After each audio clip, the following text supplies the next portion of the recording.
In this video, we will study about the nucleic acids. Nucleic acids are basically biopolymers which are made up of monomeric units known as nucleotides. We have two important functions for nucleic acids, that is, they hold our genetic information and they perform variety of other functions that we will discuss later. We have two important types of nucleic acids in our body, the DNA and the RNA. Let's first try to understand the definition of nucleic acids. So nucleic acids are biopolymers. Bio means that they are synthesized inside biological systems and they are not synthetically synthesized. They are polymers, which means they are made up of repeated units called as monomers, which in this case are nucleotides. Now take this example. We have many different types of biopolymers in our body. One of them are the proteins. And most of you know that the proteins are made up of repeated units called as amino acids. Similarly, nucleic acids are also important biopolymers in our body, which are made up of repeated units which are known as nucleotides. So the next important thing is to understand the basic structure of a nucleotide, which will help us to understand the structure of nucleic acids in detail. Now this is a simple diagram explaining the structure of a nucleotide. As you can see, the single nucleotide is made up of three important groups: the phosphate, the sugar, and the nitrogenous base. And these groups are attached to one another by bonds, which we'll discuss later. To understand the complete structure of a nucleotide, let's try to understand the structure of these groups one by one. So the first is the sugar. The sugar present inside the nucleic acids are 5 carbon sugars. Now most of you know the 6 carbon sugar present inside the body, and most important of them is the glucose. Now in chemical nomenclature, all the 6 carbon sugars are called as hexoses. The word hex meaning 6.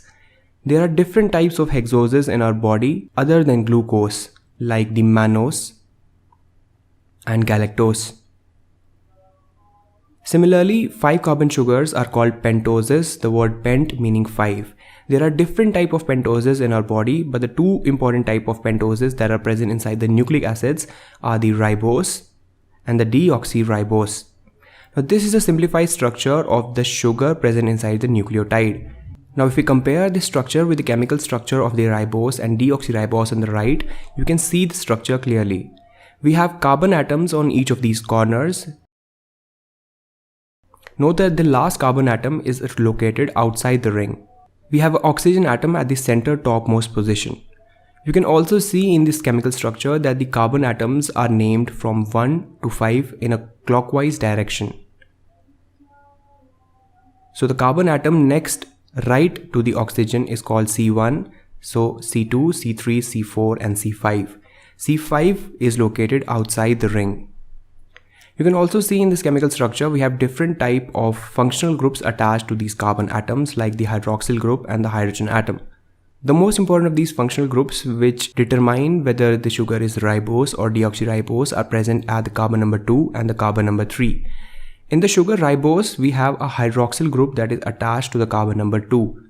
This is the chemical structure of ribose. Now if you compare this structure with the structure of deoxyribose, the only major difference is at carbon number 2, that the carbon number 2 contains only a hydrogen atom and not the hydroxyl group. So the resultant sugar is called a deoxyribose. Here you can see the carbon number 2 in deoxyribose contains only a hydrogen atom, whereas in ribose the carbon number 2 contains a hydroxyl group. You can also tell this by the difference in their names, that the deoxyribose has a prefix called as deoxy, which means removal of oxygen. The resultant sugar, the deoxyribose, is more stable as compared to ribose because of one less functional group. The deoxyribose is present in DNA and ribose is present in RNA. You can also remember this by the starting of the DNA, which starts with D, so the deoxyribose, and the RNA which starts with R, so the sugar is the ribose.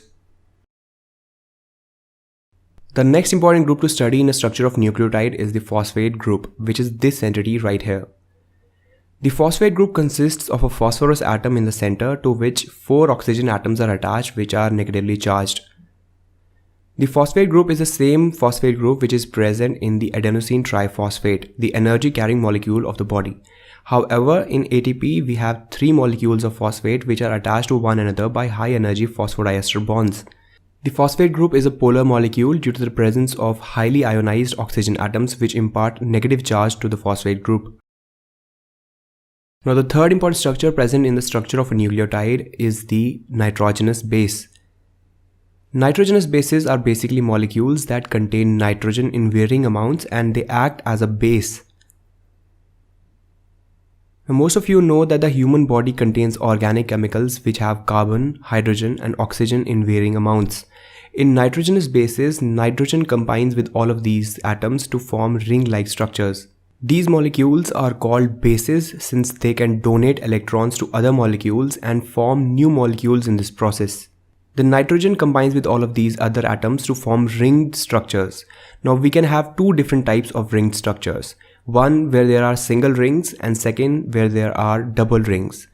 The single rings are called pyrimidines and the double rings are called purines. We have three different types of pyrimidines: the thymine, cytosine and the uracil. And we have two different types of purines called adenine and guanine. In the center you can see the chemical structure of each of these bases. As you can see, the purines, which are double ring structures, adenine and guanine. Due to the presence of double rings, these purines are larger as compared to the pyrimidines. The thymine, cytosine and uracil all are single ring structures and they are smaller as compared to the purines. The difference in the size of these bases is very important as it helps to pair these bases in the structure of DNA properly, which we'll study later. So now you know the individual structures which are present in a single nucleotide. Next we will look at how these individual structures bond to each other to form a single nucleotide, and then we will look at how many nucleotides bind to each other to form a chain of nucleotides, which is called a polynucleotide, which can be either DNA or the RNA. So if we take a sugar and name just the important carbons here, which will be the carbon number 1 and the carbon number 5, and of course you can see that at the carbon number 2 there is only a single hydrogen atom, so this sugar will be a deoxyribose. Now to pair this deoxyribose sugar with this pyrimidine ring, the bond formed will be between the N1 of the pyrimidine ring and the C1 of the sugar. If you want to go into the details about how these nitrogens are named, you can check the link in the description below for the IUPAC nomenclature of the aromatic compounds. Now this bond will be an example of a glycosidic bond, which is a covalent bond which links carbohydrates with other structures. Now if we have to pair a purine ring at a similar position, the bond formed will be between the N9 of the purine ring. Now next, let's attach the phosphate. The phosphate group attaches with the carbon number 5 of the sugar, and the bond formed is the example of ester bond, which is also a strong covalent bond.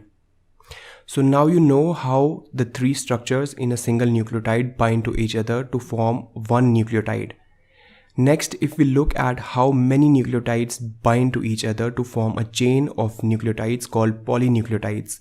So you can see basically what happens is that the phosphate group that attaches to the carbon number 5 of the sugar below also forms a bond with the carbon number 3 of the sugar above, and this pattern is repeated again and again. So you can see that the phosphate groups forms bonds both above and below the chain of these nucleotides.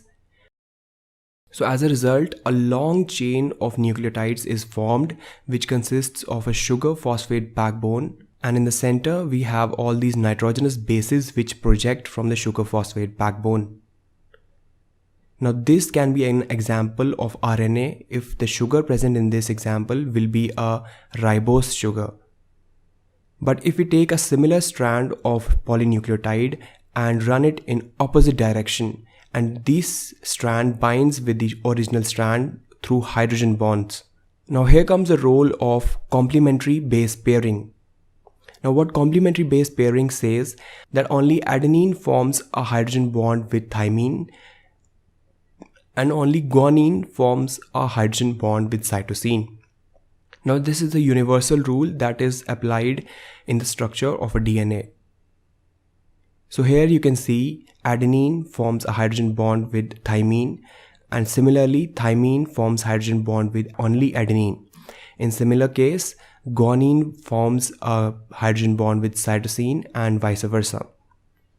Now this is the basic structure of DNA, and you can compare this with the step ladder structure of the DNA. You can see that the supports of the ladder in the red are basically representing the sugar phosphate backbone, and the rungs of the ladder represent the nitrogenous bases that are forming hydrogen bonds with each other. Now of course the original structure of DNA is that of a double helix, so you can compare the structure with a double helix where the helices of this structure represent the sugar phosphate backbone, and in the center you can see the red lines which represent the different nitrogenous bases that are forming bonds with each other.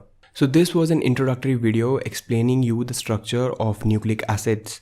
In subsequent videos we will study in detail the structure of DNA, the structure of RNA, DNA replication, transcription, translation, and many other topics. So make sure to subscribe to our channel for further upcoming videos, and also make sure to like our Facebook page for all the notifications and flashcards. Thank you so much for watching.